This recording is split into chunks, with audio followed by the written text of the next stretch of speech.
Hi dear friends, welcome to 5 minutes Samayal. இன்னைக்கு நம்ம முடக்கத்தான் கீரையில அடை எப்படி செய்யறதுன்னு பார்க்க போறோம். முடக்கத்தான் கீரையை நம்ம சாப்பிட்றதுனால நம்ம ஹெல்த்துக்கு ரொம்ப ரொம்ப நல்லது. இதில் நிறைய பெனிஃபிட்ஸ் இருக்கு. என்ன அப்படிங்கறத இந்த வீடியோலயே சொல்றேன். வீடியோவை ஸ்கிப் பண்ணாம லாஸ்ட் வரைக்கும் பாருங்க. இப்போ வாங்க இந்த அடையை எப்படி செய்யறதுன்னு பார்க்கலாம். ஃபர்ஸ்ட் நம்ம ஒரு பெரிய அகலமான பவுல் எடுத்துக்கலாம். இதுல 1 கப்பு பச்சரிசி, அதே கப்லயே 1 கப்பு புழுங்கல் அரிசி சேர்த்துக்கலாம். கூடவே 50 கிராம் கடலைப்பருப்பு. கடலைப்பருப்புக்கு பதிலாக நீங்கள் பாசிப்பருப்பு கூட சேர்த்துக்கலாம். எது உங்களுக்கு விருப்பமோ அது நீங்கள் சேர்த்துக்கோங்க. சேர்த்துட்டு இப்போ தண்ணி ஊற்றி நல்லா பிசைஞ்சு விட்டு அலசி எடுத்துக்கலாம். நல்லா வாஷ் பண்ணதுக்கு அப்புறமா நல்ல தண்ணி ஊற்றி ஒரு 1 ஹவர்லேருந்து 2 ஹவர்ஸ் வரைக்கும் ஊற வச்சுக்கோங்க. இது 3 ஒன்றா சேர்ந்து நல்லா ஊறினதுக்கு அப்புறமா நம்ம அரைச்சி எடுத்துக்க போகிறோம். இப்போ நம்ம மூடி வச்சிடலாம். இது நல்லா ஊறட்டும்.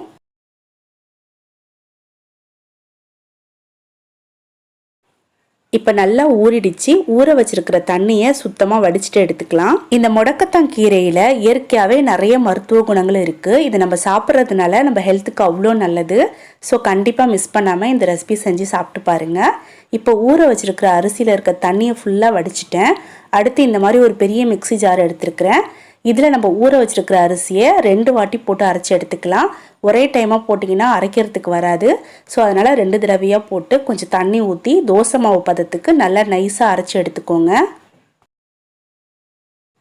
இப்போ நம்ம அரிசியை அரைச்சி எடுத்துக்கிட்டோம். அடுத்ததான் முடக்கத்தான் கீரையை அரைச்சிக்க போகிறோம். இந்த முடக்கத்தான் கீரை பார்த்தீங்கன்னா வில்லேஜ் சைடு நிறைய கிடைக்கும், ஈஸியாகவும் கிடைக்கும். இது கொல்லைகள்லையும் வேலிகள்லையும் பார்த்தீங்கன்னா படர்ந்து வளர்ந்துருக்கும். பட் நம்ம இருக்கிற இடங்கள்லாம் பார்த்தீங்கன்னா, அதாவது கொஞ்சம் டவுன் சைடெலாம் இது அந்தளவுக்கு ஈஸியாக கிடைக்காது. மார்க்கெட்லேயும் சந்தையிலையும் கண்டிப்பாக கிடைக்கும். ஸோ அங்கே போயிட்டு நீங்கள் வாங்கிக்கலாம். இப்போ இந்த முடக்கத்தான் கீரையை நல்லா சுத்தம் பண்ணி எடுத்து வச்சுருக்கிறேன். அதில் இருக்கிற பூச்சிக்கீரை, பழுத்த கீரை இது எல்லாத்தையும் சுத்தம் பண்ணிவிட்டு 2லேருந்து 3 தடவை நல்லா வாஷ் பண்ணி தண்ணிலாம் வடிஞ்சதுக்கு அப்புறமா எடுத்து வச்சுருக்கிறேன். இது பார்த்தீங்கன்னா நம்ம 2 கப்பு ரைஸ் எடுத்தோம் இல்லையா, அதுக்கு அதே கப்லேயே 3 கப்பு முடக்கத்தான் கீரை எடுத்துக்கணும். இப்போ நான் இதை 2 பாதியாக அரைச்சி எடுத்துக்க போகிறேன். ஒரு பாதியில் பார்த்தீங்கன்னா ஒரு 6லேருந்து 7 காஞ்ச மிளகாய் சேர்த்துக்கோங்க. உங்கள் டேஸ்ட்டுக்கு ஏற்ற மாதிரி காரம் உங்களுக்கு எந்த அளவுக்கு பிடிக்குமோ அந்தளவுக்கு சேர்த்துக்கோங்க.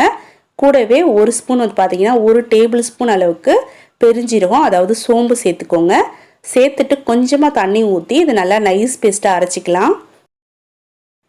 இப்போ முடக்கத்தான் கீரையும் அரைச்சாச்சு. அரிசி மாவோட சேர்த்துடலாம். அரிசியோடையே சேர்த்து முடக்கத்தான் கீரையை அரைக்கலாமா அப்படின்னு கேட்டிங்கன்னா கண்டிப்பாக அந்த மாதிரி அரைக்காதீங்க. அந்த மாதிரி அரிசியோடு சேர்த்து அரைச்சிங்கன்னா முடக்கத்தான் கீரை நல்லா அரையாமல் ஒன்றும் பாதியமாக அப்படியே இருக்கும். இந்த மாதிரி தனித்தனியாக அரைச்சாதான் உங்களுக்கு நல்லா அரையும். ஸோ அதனால் தனித்தனியாகவே அரைச்சி ஒன்றா கலந்துக்கோங்க. இந்த முடக்கத்தான் கீரை நம்ம சாப்பிட்றதுனால நம்மளுக்கு இருக்கிற எல்லா விதமான மூட்டு வலியும் சீக்கிரமே குணமாகும். அடுத்து இப்போ நம்ம மாவெல்லாம் அரைச்சி ரெடி பண்ணிட்டோம். இப்போ 1 கப்பு சின்ன வெங்காயம், அப்படி இல்லைனாக்கா பெரிய வெங்காயத்தை நல்லா பொடியாக மெல்லிசாக கட் பண்ணி சேர்த்துக்கோங்க. அதே கப்பில் 1 கப்பு துருவன தேங்காய் சேர்த்துக்கோங்க.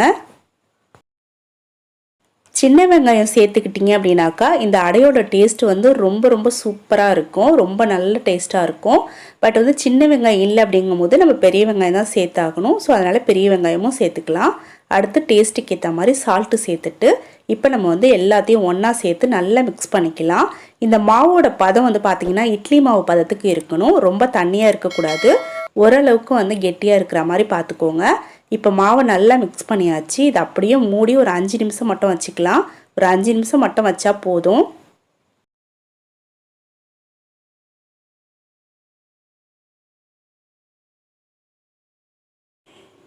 இப்போ ஒரு 5 நிமிஷத்துக்கு அப்புறமா ஸ்டவ் ஆன் பண்ணிவிட்டு ஒரு தோசை தவா வச்சு ஸ்டவ்வை நார்மலாக வச்சு நல்லா சூடு பண்ணிக்கோங்க. இப்போ தவா நல்லா சூடாயிடுச்சு. 2 கரண்டி மாவு எடுத்து ஊற்றிக்கலாம். கரண்டி ஃபுல்லாக எடுக்காமல் கொஞ்சமாக எடுத்து 2 கரண்டி சேர்த்துக்கோங்க. சேர்த்து லைட்டாக இந்த மாதிரி தளாவி விட்டுக்கோங்க.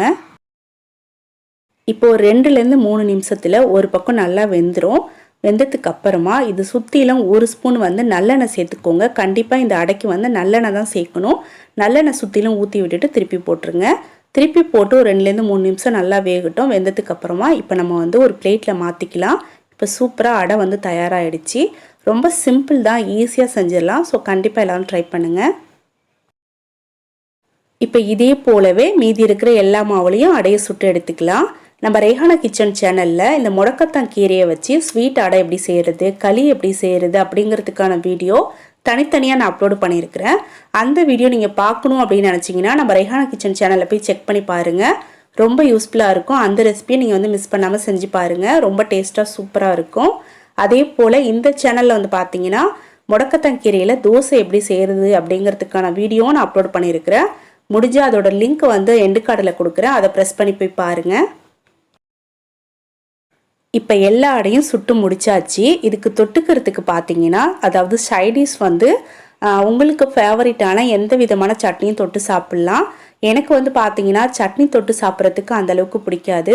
நான் வந்து நாட்டு வெல்லம் அப்படி இல்லைனாக்கா ஒயிட் சுகர் வச்சு தான் தொட்டு சாப்பிடுவேன். ரொம்ப டேஸ்ட்டாக சூப்பராக இருக்கும். ஒயிட் சுகர் வந்து பார்த்தீங்கன்னா அன்ஹெல்தி அப்படிங்கிறதுனால நிறைய பேருக்கு பிடிக்காது. பட் வந்து நாட்டு சர்க்கரை தொட்டு சாப்பிட்லாம். ரொம்ப சூப்பராக இருக்கும். கண்டிப்பாக வந்து ட்ரை பண்ணி பாருங்கள். இந்த வீடியோவை ஸ்கிப் பண்ணாமல் லாஸ்ட் வரைக்கும் பார்த்தவங்க எல்லாருக்கும் ரொம்ப தேங்க்ஸ். வீடியோ பிடிச்சிருந்தா லைக் பண்ணி கமெண்ட் பண்ணி ஷேர் பண்ணுங்கள். நம்ம சேனல் உங்களுக்கு பிடிச்சிருந்தா இப்போ வரைக்கும் சப்ஸ்கிரைப் பண்ணாமல் பார்த்துட்டு இருக்கீங்கன்னா சப்ஸ்கிரைப் பண்ணிவிட்டு கூட பெல் ஐக்கன் வரும். அதில் ஆல் அப்படிங்கிற ஆப்ஷன் இருக்கும். அதையும் சேர்த்து ப்ரெஸ் பண்ணிவிடுங்க. தேங்க்யூ.